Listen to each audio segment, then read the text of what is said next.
Hi, I'm Glenn from Speak Life. We like to see all things through the lens of Jesus. Have you seen the Simpsons episode where Homer climbs a mountain? You're going to be the first man to climb the murder horn. No, that's it over there. Just to the right of the one you're looking at.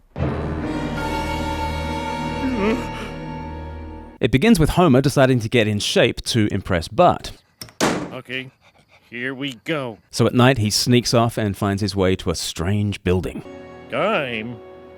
What's a gime? But with the assistance of legendary actor Rainier Wolfcastle, I will shout slogans at you. and with the help of power source bars, Sorry, I only eat food in bar form. Homer gets fit. I have been working out secretly at night. And look at me now! Then the people from Power Source have an idea. Why don't they capitalize on Homer's newfound fitness, and they cook up a publicity stunt to get Homer to climb the tallest mountain in Springfield, the Murder Horn, to demonstrate the wonder of Power Source bars. New angle. Joe Schlub eats power sauce bar, becomes world's mightiest man. Power Source employs some Sherpas to help Homer with the 5-mile vertical climb. But basically, Homer is no help, and the Sherpas drag him in his sleep halfway up the mountain. When Homer wakes up, he thinks that he is an awesome mountain climber. Wow!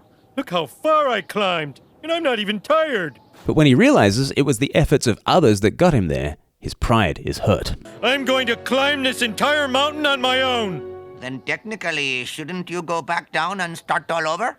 Shut up! You are so fired! So without the Sherpas, Homer presses on. Are you crazy? You'll never make it. I'll be at the top by noon. Over and out. Down below, the family is worried. Your father will be okay as long as he's with those Sherpas.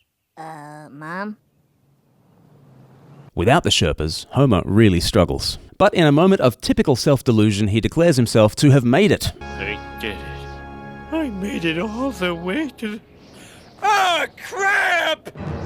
It just keeps going. Giving up on the summit, Homer decides to quit climbing and just drive his flag into the mountain right where he stands. Luckily enough, though, the summit crumbles, and having considerably reduced the mountain's height, Homer has technically climbed the Murder Horn. You made it to the top. You're the coolest dad ever. Thanks, Bart. That makes it all worthwhile. Is that your wallet? Don't! Why am I discussing The Simpsons? Well, because many people want to tell you that humanity has progressed up Wright's Mountain and that we are roughly at the summit. No thanks to Christians and that Dark Ages nonsense that went on before. Apparently, Enlightenment philosophy has gotten us where we are, and so modern Western liberals say, Wow! Look how far I climbed, and I'm not even tired. all the while, those Sherpas, called Christians, have in fact been doing the heavy lifting, bringing us decisively away from some very morally troubling classical views. It's Christians who have been thinking through what it means for humanity to be in the image of God, that we are individuals, that we are all equal, no matter our race or gender or ethnicity, that we have human rights, that governments should be limited by parliaments and social contracts. And all throughout this period, from antiquity, the church has been, without question, the greatest force for human progress in history. If you don't believe me, tell me, what would you call a movement that founded charity? Not just charities. I mean, it's founded countless thousands upon countless thousands of charities. I'm talking about a movement that founded the concept of charity as we now understand it. Or consider a movement that founded hospitals, or hospices, or orphan care, or a movement that abolished infanticide, or an organization that abolished blood sports, or abolished child sexual abuse, aka pederasty, or that instituted lifelong matrimony, or a movement that established political and cultural norms like the secular, or just wars, or parliaments, or universities, or the modern scientific method, or the abolition of the slave trade. Imagine if you came across an organization that accomplished just one of these phenomenal developments. We would shower that organization with unending praise. Except that we don't, because there is one organization that has brought all these advances, the Church of Jesus Christ. The church is like the Sherpas. And how do modern Westerners respond? Like Homer. We awake, having been dragged up the mountain, and we say, look how far we've come, and we're not even tired. Well, no, we're not tired because it was the efforts of others that got us here. Christianity has given us our modern humanistic sensibilities. Don't believe me? Let me quote 3 different thinkers. First of all, perhaps the world's foremost living philosopher, Jürgen Habermas. He has said this: Christianity, if nothing else, is the ultimate foundation of liberty, conscience, human rights, and democracy. The benchmarks of Western civilization. To this day, we've no other option than Christianity. We continue to nourish ourselves from this source.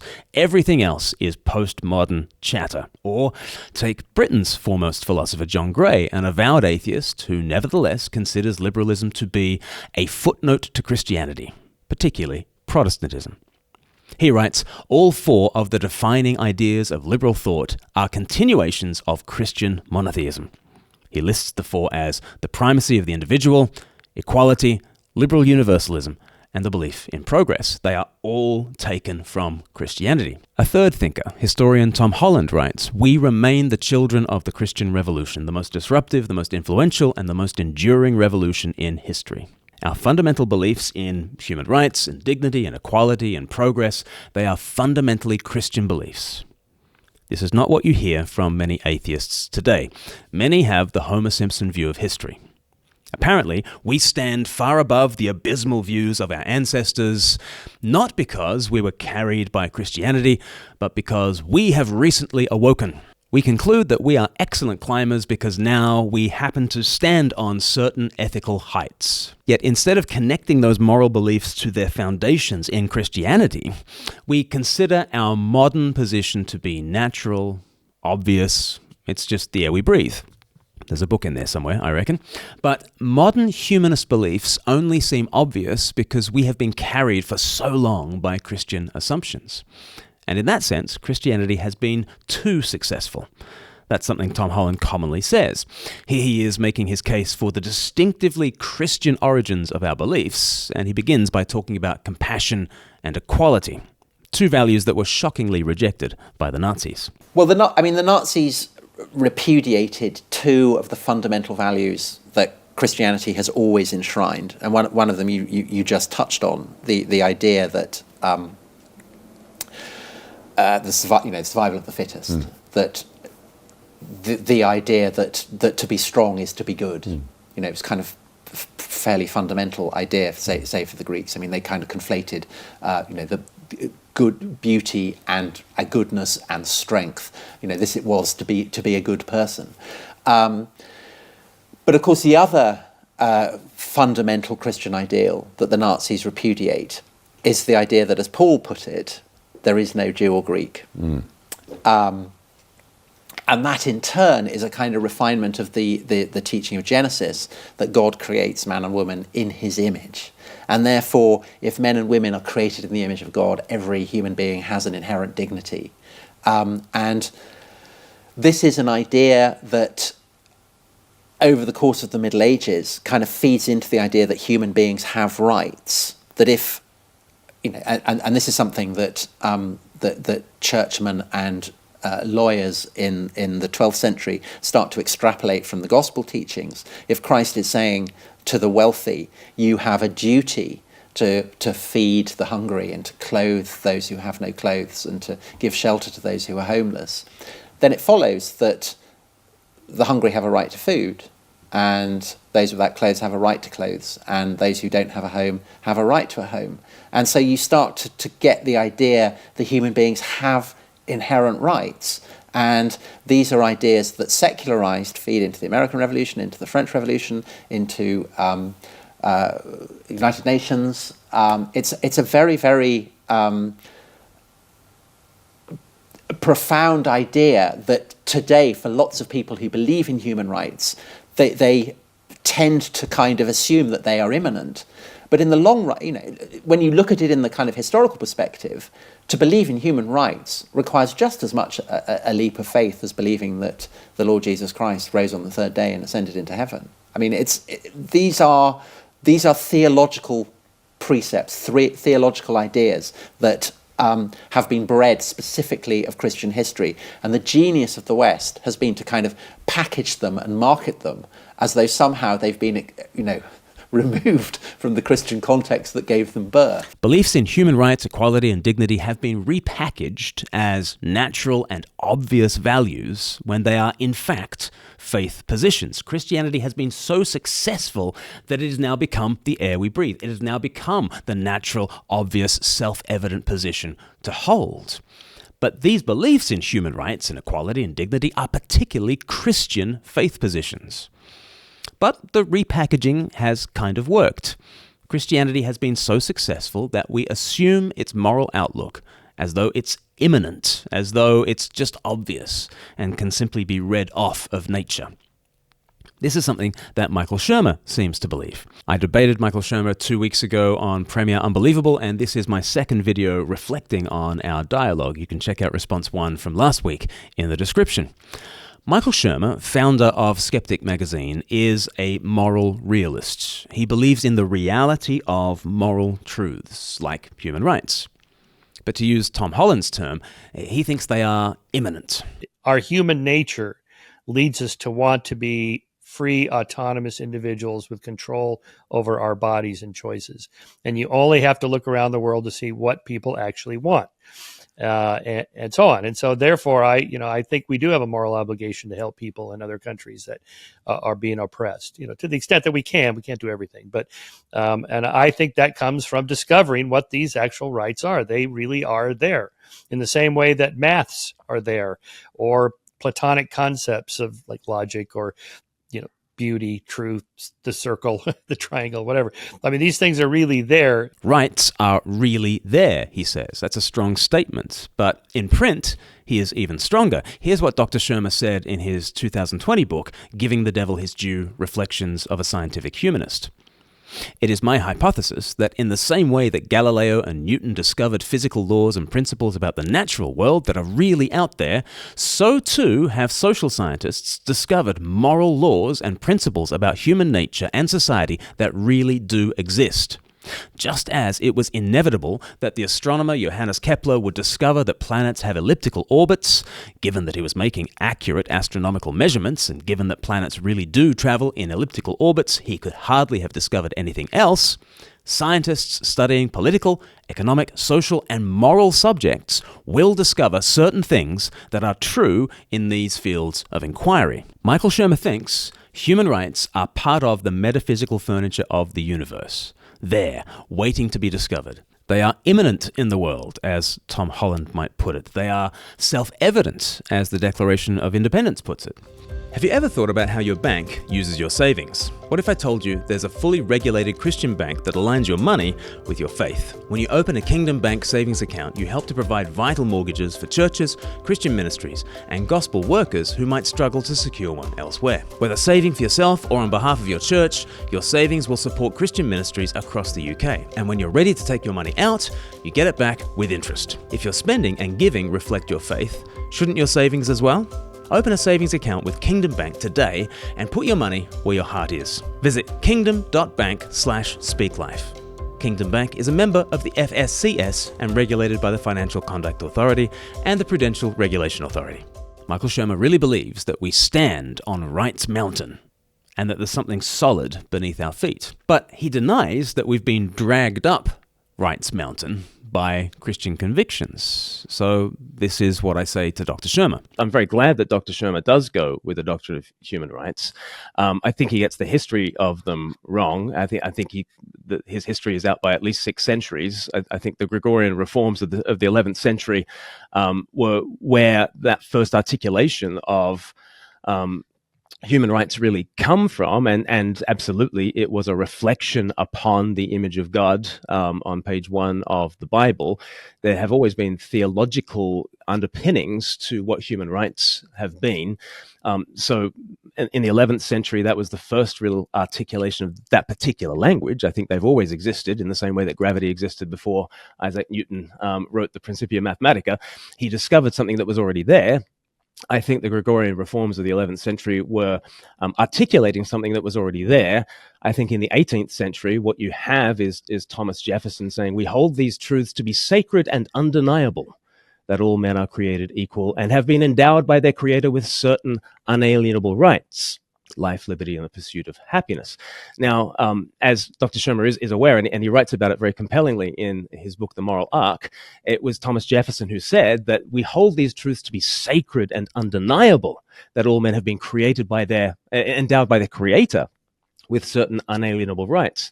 And it was Benjamin Franklin that put his quill through that and said, no, not sacred and undeniable, self-evident. And what Franklin is trying to do is found the republic on self-evident reason rather than on revelation, rather than on the sacred truth that humans are endowed by their creator with certain unalienable rights. Now, that still works only within a theological universe. Because let's think about what human rights are. Human rights are these non-arbitrary things. We've been endowed these rights by our creator, according to the Declaration of Independence. It's not just that human beings have asserted that we are valuable, because that's just a power play. We're in this cozy little club, and we've decided that we've got human rights. Well, who's we, and why should what we say have any moral valency to it? And so the Declaration of Independence is absolutely saying, no, it's non-arbitrary. Someone from outside the system, a moral legislator who has the authority to say that humans have value, has said so. And it is an unconditional human right that we have, no matter how rich or poor we are, slave or free, black or white, no matter your identity, no matter your strengths, no matter your resources, like everybody possesses this human right. It's universal. It goes to the very fringes of the human family, and it's equal. No one within this human family has any more of a right than anybody else. Now, again, this is a thoroughly theological anthropology. It's a thoroughly theological view of what the human person actually is. And when you're born into the world, it is not obvious. It is not self-evident that all people are possessors of this metaphysical kind of pixie dust called human rights. It is not self-evident. The only thing self-evident about human rights is that they're not self-evident, which is why they have not been the product of other civilizations around the world down through history. They have come to us through a particularly Christian history, because they are a particularly Christian kind of metaphysic. So this is my position. Thomas Jefferson was somewhat aware that he'd been carried up Rights Mountain by Christians. His favorite philosopher was John Locke, who was, yes, a massive Enlightenment thinker, but also a Christian believer. And he was clear that his beliefs in rights derived from Christian assumptions. And he very much drew upon Richard Hooker, the great Christian theologian, who got it from the Christian emperor Justinian and his legal code, which was itself based on the Bible. These are sacred truths, says Jefferson, always have been. Benjamin Franklin, though, thought it's too contested an idea to found the republic on sacred truths. We need to found it on self-evident truths. We need to found it on reason, not on revelation. But the only thing that is self-evident about rights is that they are not self-evident. Other cultures have not thought this way about the human person, about the individual, about equality, about human dignity and rights. Only a very Christianized culture considered these things self-evident. And in 1776, the vast majority of America's founding fathers were Christians. They were Orthodox Protestant Christians mostly. The only reason they could even think to call human rights self-evident is because they were so steeped in the Bible. Christianity had already pulled them up to that height.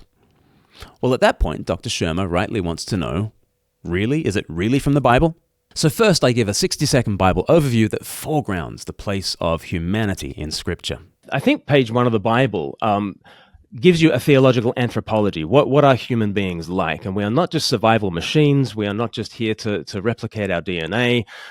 We are those who are king and queen of all creation, male and female, made in God's image with dominion over the world and tasked with that job of bringing dominion over the world. And so the divine right of kings, as it were, was first really applied to humanity in general in Genesis chapter 1. And certainly, there is a fall from that kind of situation, and we've got the Old Testament as this non-ideal, provisional kind of ethical system, but Christ comes as the image of God to raise us up into a community in which there is no Lord except Him. We're all brothers and sisters in the same family, and there is no male nor female, nor slave or free, Jew or Gentile, for we are all one in Christ Jesus. I think that's as quick as I can do in terms of a biblical theology of that trajectory that gives you the language of rights. That's the biblical overview. Later on, I talk about the theological development in Christianity. And I think humanity's intellectual firepower has been most concentrated on the question of humanity when it comes to the humanity of Christ. And I think this centuries-long intellectual tradition of trying to figure out what is a person.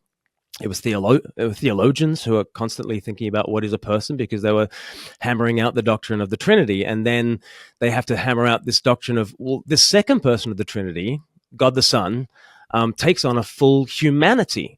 And he takes on this humanity as man, and he's the man Jesus of Nazareth, and yet he saves humanity by being man. So apparently men and women share a human nature. And for all the differences between male and female, those are both biological and scriptural, but for all the differences between male and female, apparently we share one nature because Christ, in assuming a male humanity, is a man for all men in that universal sense. And he's also a Jew, but apparently he's a Jew for all peoples and all nations. And so you see, even in his own person, that Galatians 3 verse 28 kind of verse is actually... he is the one who ensures that male and female share a single nature, and that Jew and Gentile, so ethnicity and gender are kind of are transcended by a single human nature. And what you have in God the Son is, as he adopts humanity, he is the one who so bestows value on the human person. You couldn't be a more serious humanist than a Christian, because a Christian believes in God the human, right? We have the highest place for humanity. The highest place for humanity is seated at the right hand of God, so that humanity has been exalted to the very highest place by someone who has the authority to do so. It's not just that Thomas Jefferson and his other landowning European and American males have decided that we're going to confer rights on ourselves, and it's not governments that confer rights on ourselves. There is a legitimate moral authority that can say humanity has dignity and worth.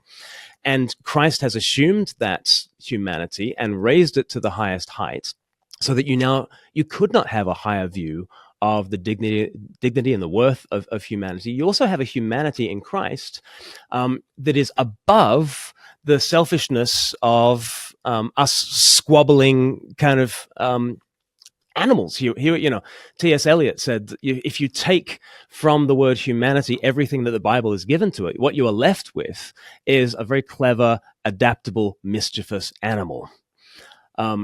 And when we say, oh, that's inhumane, or when we talk about being a humanist, we apparently don't mean those terrible crimes that humans can often commit. We apparently mean that there is a virtuous human who somehow exists above all selfishness, that has been called valuable by a moral authority that is able to call it valuable, that this humanity transcends differences of race and ethnicity and gender.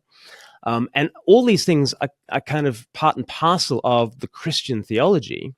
I think you try and derive your humanism from somewhere else, and I think Yuval Noah Harari is absolutely right. That if you take a human being, cut them open, you will not find human rights. You will find the heart and neurons and kidneys, but you won't find any rights. The place you find rights, says Yuval Noah Harari, is in the stories that we've told about human beings that are found in the Bible. He's very clear that our concept of human rights. So, it's not just Jürgen Habermas and John Gray and Larry Seidentop and Tom Holland and Nietzsche that are telling you that humanism comes from Christianity.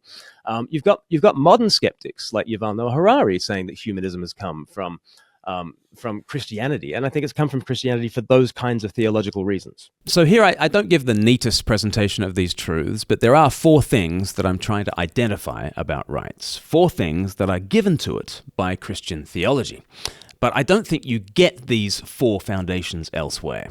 Christianity helps you to answer what's so good about humans, what's so special about humans, why all humans, and why all humans equally. First, what's so good about humans?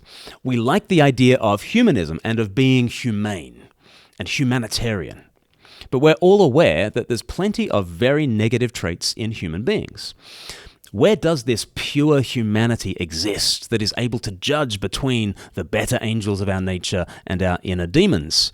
Why does compassion get to be called humane when humans are just as capable of cruelty?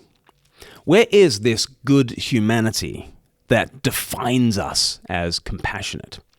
Well, Christians answer, he is at the right hand of the Father, and he's very good. What is the non-Christian answer? Second question, what's so special about humans? The Declaration of Independence says, we hold these truths to be self-evident that all men are created equal. And it's not an unfair question to ask, who's we? And when you say all men, is that just a quirk of 18th century English, or is there something narrow about the Declaration? Because it was a declaration written by men, by slave-owning men, no less. So what does it mean to say all men are created equal when Jefferson held 600 such men as property? It might sound like there's a club being set up by a bunch of insiders, and the founders of the club are granting immense privileges to those who are in the club. Problem number one, that doesn't sound very inclusive. Are women really full members? What about the enslaved? So it's not necessarily inclusive, but problem number two, it sounds really arbitrary. We've decided to grant ourselves rights. Is that just an arbitrary assertion? Is it just a power play? How is it morally justified for a bunch of people to confer privileges on themselves? What's so special about humans? Again, Christians have a good answer. God is the supreme moral arbiter, and he has elected to favor humanity forever. God the Son has assumed our humanity. What's so special about humanity? Well, God the human. Non-Christian answers to that question risk being arbitrary. It risks being an amoral power play where humans just assert their own value. Is there anything moral about that? Third question, why is it all humans who have rights? Think back to 1776. You might think in terms of the divine rights of King George. He is the supremely valuable person, right? In his system. The American revolutionaries say, no, we the people have a divine right. Well, great. Okay, well, but who's we? All of us? Women too? Slaves too? And the biblical logic is that, yes, all humans are in God's image. And because God the Son has assumed humanity by taking flesh as a Jewish man, apparently men and women must share in a human nature. Jesus assumes all human nature when he came as a man. Humanity transcends gender, and it also transcends ethnicity. Since the Jewish Messiah redeems all tribes, nations, peoples, and tongues, then there must be a single thing called humanity that transcends all those ethnic differences. So Christians can say all humans, no matter your gender, your ethnicity, your station in life, all humans are in on this thing called the image of God. I'm not sure that non-Christian grounds for the universality of human rights can be as strong. And finally, fourth question, why all humans equally? Someone once complained to Joseph Goebbels that the Jews were also humans. And Goebbels agreed. Yes, the Jew is a man, but what sort of man? Asked Goebbels. The flea is also an animal, but the question is whether he's an agreeable animal. Even Nazis can agree that we share a common humanity, but what follows from that in terms of moral values or duties? Why are all humans equally valuable? We share a powerful moral intuition that people are equally valuable, but where does it come from? It has come historically from some deep Christian convictions. Can we ground that conviction in other foundations? Well, people have tried. But what they have tried at that point is a little bit like Homer Simpson setting off from the position the Sherpas led him to. Homer uses that foundational help to climb further, and I'm not saying that the Enlightenment has not given to the world certain advances. It has. But they have built upon foundational Christian ideas and often made good progress.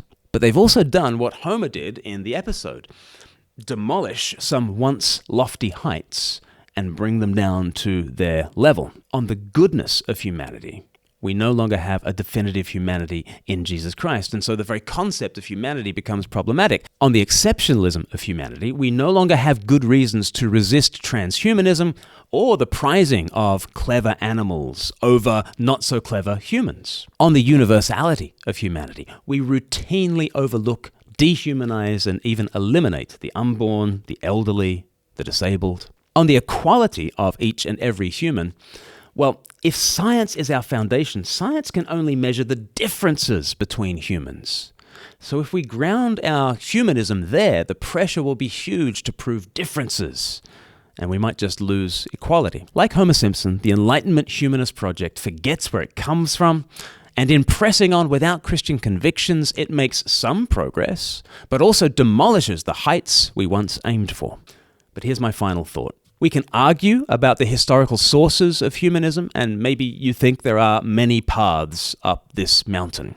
I don't think you're right, but even if you are, even if scientific humanism could get you there, as could Buddhism, as could Stoicism, even if all those paths lead to the summit, you have not made an argument against Christianity, because the mountain is an irreducibly Christian mountain.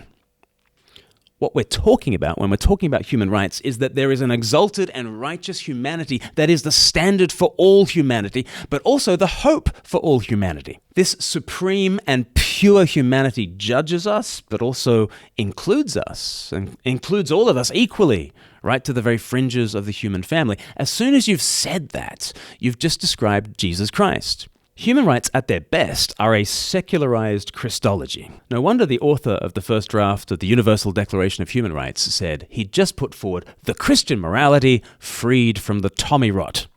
That's what he thought Christian metaphysics are, Tommy rot. But he wanted to extract Christian metaphysics from Christian morality. He wanted to secularize Christology. And that's why we're left with a supreme and righteous humanity that exists above our very feeble and compromised humanity, a humanity that judges us, but also includes us. Rights Mountain is Christian through and through. You might fire the Sherpas that dragged you up there. You might throw away all your Christian maps and equipment. You might press on to the summit in your own name and for your own glory, but you are on Christian ground the whole time. If you think that the moral universe is such that there is a supreme and righteous humanity that stands above you as judge, but also includes you mystically somehow, you are very clearly assuming a Christian-ish metaphysic. And you can rail against institutional Christianity all you like. I often do that too. But at that stage, we are like Homer Simpson, firing the Sherpas and crediting ourselves with our progress. Rail against Christianity all you like, but you're standing on Christian ground. And it might be worth acknowledging the true foundations for your position.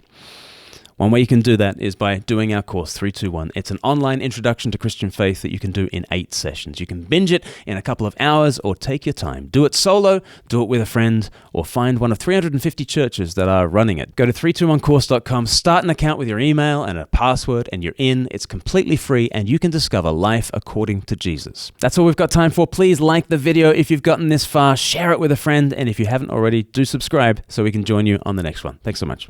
Calling all UK church leaders. Are you feeling overwhelmed trying to lead your congregation in evangelism? Do you find yourself struggling to keep up with the fast-paced digital conversation? What would it look like if you and your congregation were energized and equipped to share Christ with your community authentically in both digital and physical spaces? At Speak Life, we understand the unique challenges church leaders face today. That's why we're excited to invite you to the January 2025 Intensive. 3 days of transformative, hands-on training in our Eastbourne studio. From the 23rd to the 25th of January, join us for an experience that's designed to inspire, empower, and equip you with cutting-edge tools and strategies for ministry in the digital age.